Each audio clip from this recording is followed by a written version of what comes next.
Hi,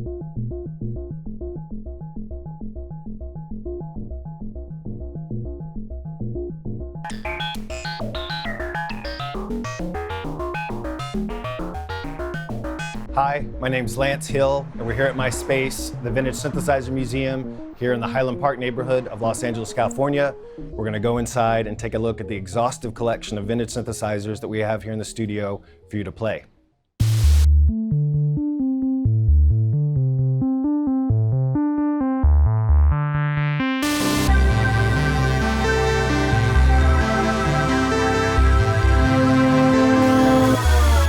Inside the Vintage Synthesizer Museum, which is in Los Angeles, California. It was formerly in the Bay Area in Oakland, California, starting in 2013. We're gonna take a look at some synths in here. To my left is the formidable Synthy AKS. Well, I guess it's just the Synthy A right now. We've got the KS in the back. It's used by Brian Eno and Roxy Music, a bunch of other people.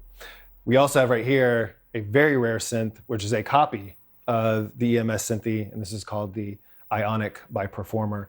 This company was importing synthes and then just decided to rip off their stuff, and they made a new synth. This one is somewhat unique because when we acquired it, it didn't have a case, nor did it have a keyboard. So we had this case commissioned and threw this future retro keyboard into it. It always sounds gorgeous, like this. Right here, we have a nice little section of things which are all in sync together, which is the TR-909, TR-606, TB-303, and the Pearl Syncussion. And this Pearl Syncussion used to belong to Frank Tovey of Fad Gadget. Because they're all in sync together, if we just hit start on the TR-606, it'll start all of them, and the tempo will also, for all of them, will be controlled from the 606. You can also break that control, but it's pretty fun to just have them all going together. We've got a Wurlitzer electric piano here, which is going through a Korg tape delay. A very pretty sound. Here we have a Yamaha SK50D. This is kind of like an all-in-one. There's like an organ section, a synth section, a string synth section.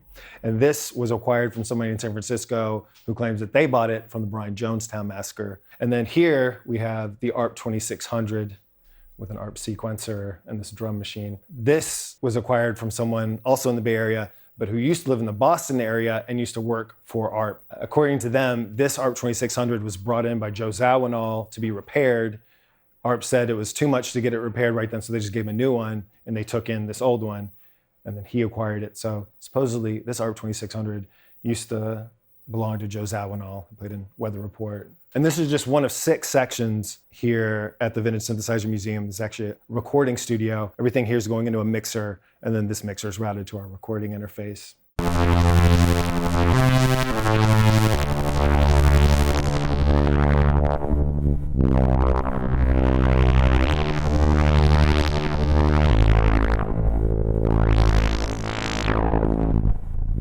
Whenever I moved to Oakland, shortly thereafter, I started bartending, and that was like the first time in my life when I had money. So I'm like, I'm gonna buy every guitar pedal. Like not at once, of course, but like I'm gonna try out everything. Like there wasn't YouTube, you know, if you wanted to see what something sounded like, you had to try it. So I was like, and I've always been very thrifty. So I'm like, I'll wait for this to come up on eBay at a reasonable price.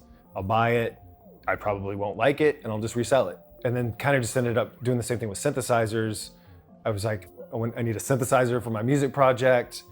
Found one, it was a Yamaha CS20M. It wasn't working. Got it for like $100, and then found a repair guy who repaired it for really cheap, and he was very good. And that is the cornerstone of like how all this came together. But I wanted to try out every synth. They were all unique and just like a different flavor. So anything that came up, I would buy it and feel confident that I could play with it and then sell it and not lose any money. And I eventually ended up making money doing that. You know, at some point I had like 2 Mini Moogs or 2 Prophet 5s. It was like, right now you could just keep this one extra Prophet 5 and start building towards having a studio that would just be synthesizers, you know, which isn't like a good idea, but it seemed like a funky Bay Area thing to do. Like there was the Pinball Museum, there was the Audium, you know, and the audio's been around, I think, since like the 60s or something. Even if it was something like that, that would just be something that would just be around for like a year or two, just seemed like, you know, here's your one chance to actually do something cool.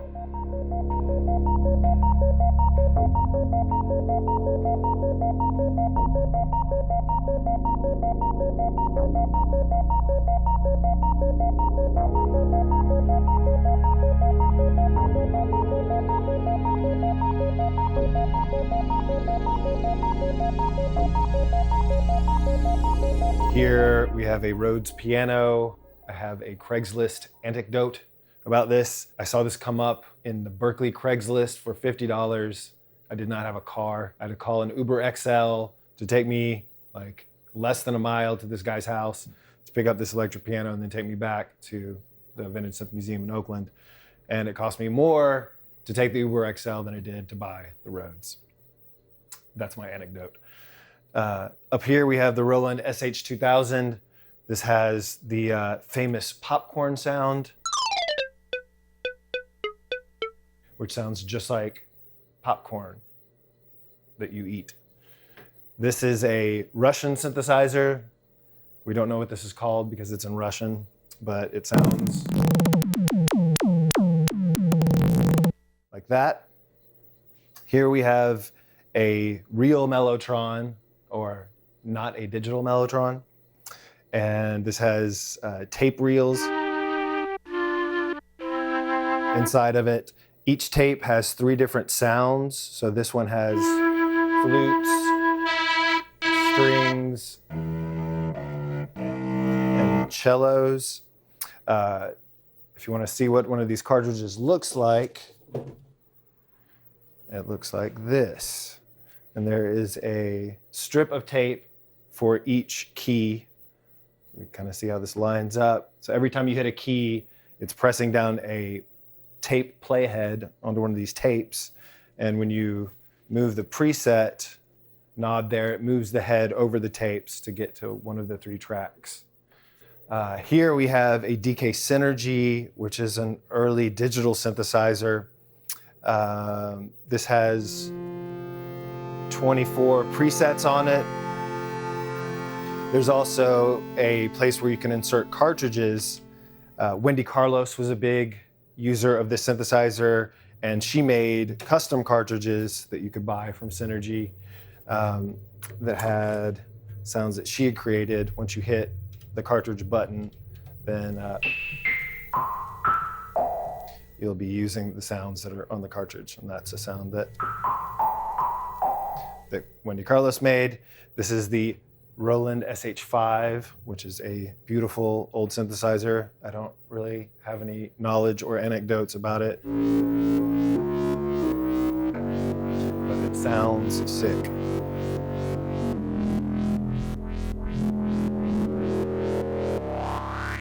So what made me want to bring it to Los Angeles from Oakland was I had people fly up to do like the workshop. I had people coming up to do sessions from Los Angeles, and they were all making it sound like it would do much better in Los Angeles, and it makes sense that it would. There's way more people in Los Angeles. There's a music and entertainment industry that supports the arts that just doesn't exist in the Bay Area. So it just made sense. So it was in my mind.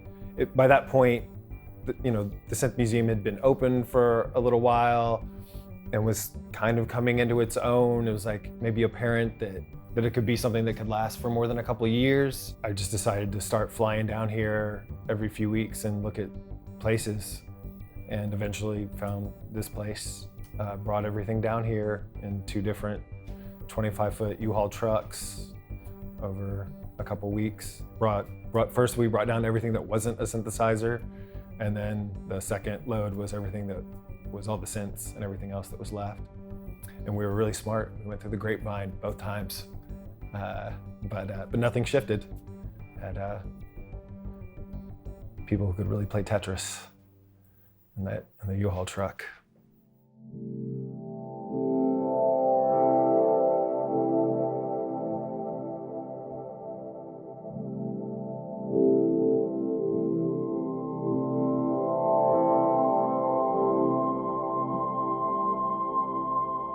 At this part of the Vintage Synthesizer Museum, we have a 10-panel vintage surge modular system. Most of these panels were made in the early 80s in San Francisco. These 3 panels are especially old. These are from like the mid to late 70s. They were made by someone named Roy Soblosky while he was at Cal Arts studying under Morton Subotnick. Name drop. Over here, we've got an Oberheim 4-voice. Instead of having the somewhat useless programmer here, we now have 2 of the mini sequencers, which for this configuration gives you 1 sequencer per voice, which is pretty cool. Right here we have the CS70M, Yamaha CS70M, similar to the CS80 that we'll see in just a second. Maybe a little bit softer, prettier. And to our left here, we've got this video synth setup, which we just got from one of our neighbors here in Highland Park. Thanks, Alex. And we've got several monitors, which are all being fed by this video synth. And we've actually got the CS70M hooked up to it.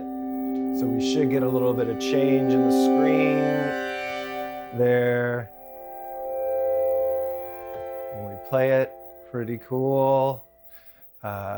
Here we have a vintage Aries modular. These are pretty rare. This is one of the only things I think I found in Los Angeles since we've been here. The guy who designed the Aries modulars is one of the people who helped design the ARP 2600 and the ARP 2500. Similar kind of sound and setup and potted modules. And down here we've got 2 mega synths, the Elka Synthex from Italy and the Yamaha CS80. This was famously used by Vangelis on the Blade Runner soundtrack. It has polyphonic aftertouch. We can demonstrate that. We hit this chord and then press down. We hear the second voice come in, and as we let off the pressure, that second voice goes out.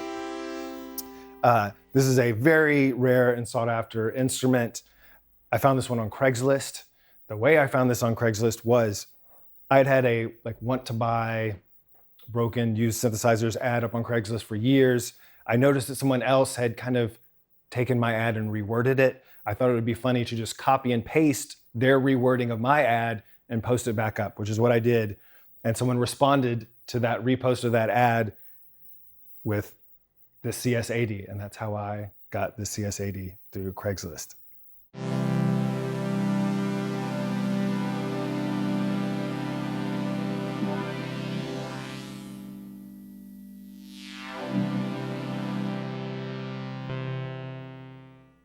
At this row at the Vintage Synthesizer Museum, we have 3 Roland Jupiter synths, Jupiter 4, Jupiter 8, which are both used by Duran Duran. Jupiter 6 maybe was used by Duran Duran.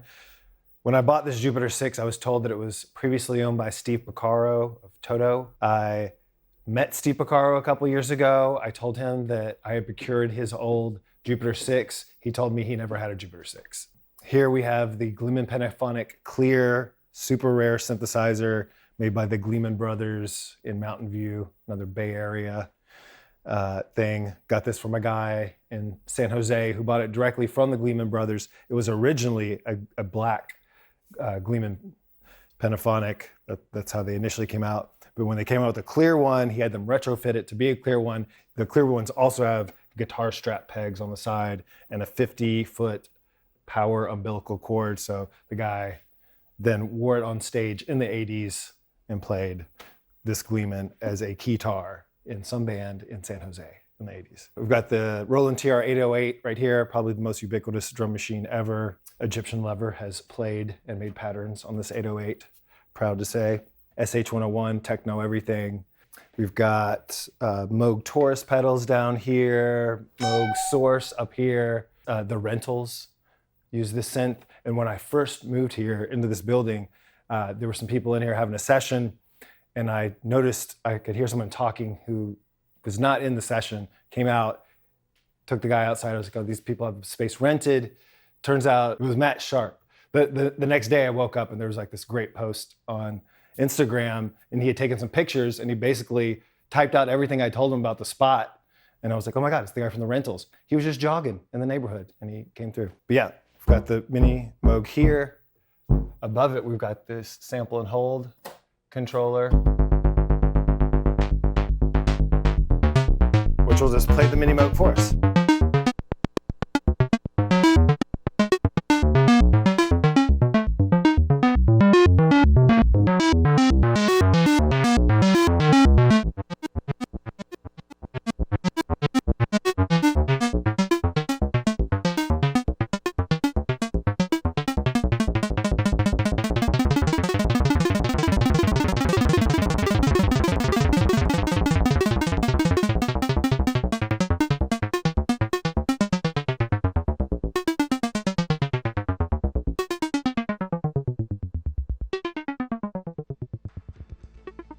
The Vintage Synthesizer Museum, it's an interactive museum, if it's a museum at all.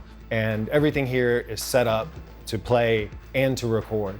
There's a big cross section of people who come through here, you know, anywhere from people who just don't even really play music that much, but have an interest in synthesizer technology and just want to see and experience the instruments. And then we've got, you know, people that are professional producers, artists. The first big one for me in the Bay Area was Neurosis. That was also a really cool experience too, because Noah, the guy who does this sounds and synth stuff in the band, he was the main one doing the sounds, but Dave Ed was there and somebody else was there too. And they were all, I'd never seen a group of people come together artistically and be so supportive of each other.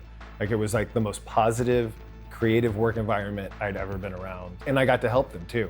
You know, I remember I helped them set up something on the ARP 2600. So that was kind of a dream come true. In the Bay Area, Black Alicious came through, also a hip hop band that I was familiar with before I moved there. A producer who used to be in the Bay, who moved to Sacramento, DJ Fresh. He used to come in all the time. He was probably my most regular client in the Bay Area.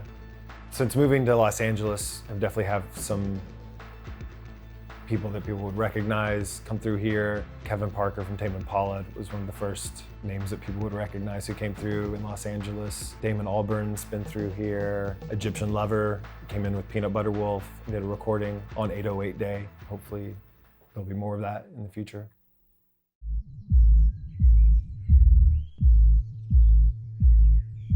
My name is Kareem Joseph Karam. I've played with bands like The Locust, Le Shock, One Day as a Lion, and today I'm at the Vintage Synthesizer Museum to record some of the instruments that they have here. I have been working on a short piece of music. In preparation, I set up some MIDI files to see if I could kind of explore sounds that way, and then I also sort of prepared some music to just sort of overdub and play live. And the goal was really to sort of take the music that I had out of my own studio and explore it using sounds that I don't often have occasion to use or the ability to. My main reason for really coming in is because I've never even been in the same room as a CS80, and I've been looking forward to kind of putting my hands on it. It sort of stems from hearing things like Vangelis in Blade Runner and all that, and I've just always wanted to see what it felt like to play.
Plays beautifully. Everything sounds good on it. The weighted keys are really nice. The aftertouch is great.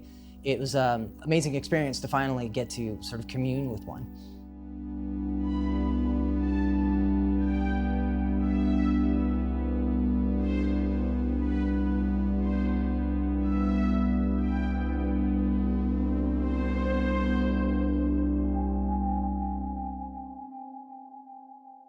So we do public-facing events here.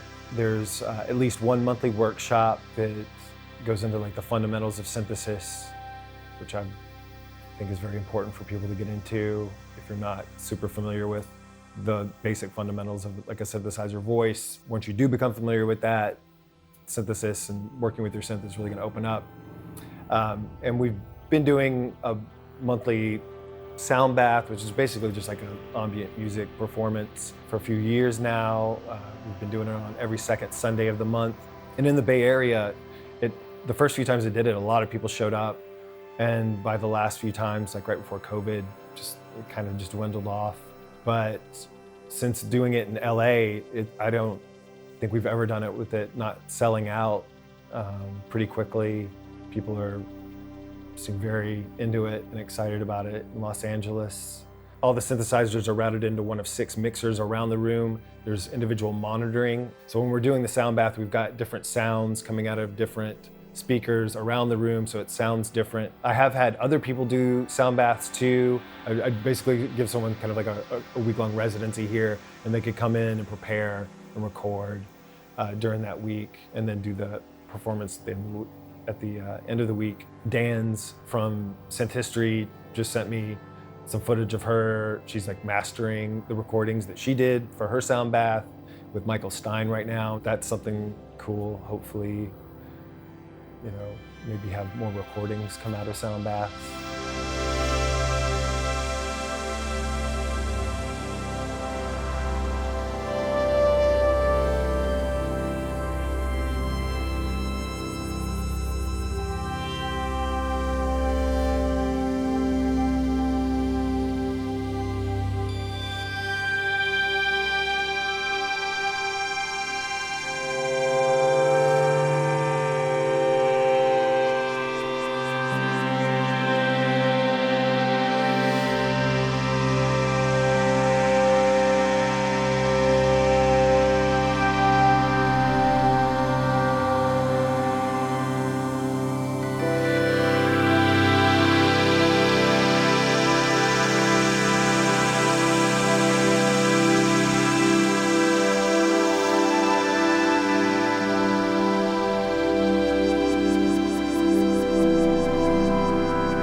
Yeah, every day when I'm playing the synth, I find new sounds, I learn new stuff. Maybe if I was like a genius, I'd already have all this stuff figured out and there wouldn't be still a million things for me to learn about synths. There's so many synths in the studio. I don't know half there is to know about the idiosyncrasies of the stuff that's out here.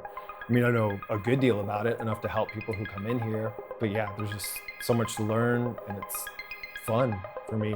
It's my hobby, it's my artistic practice, and it's what I do for work now. And somehow I'm not sick of it.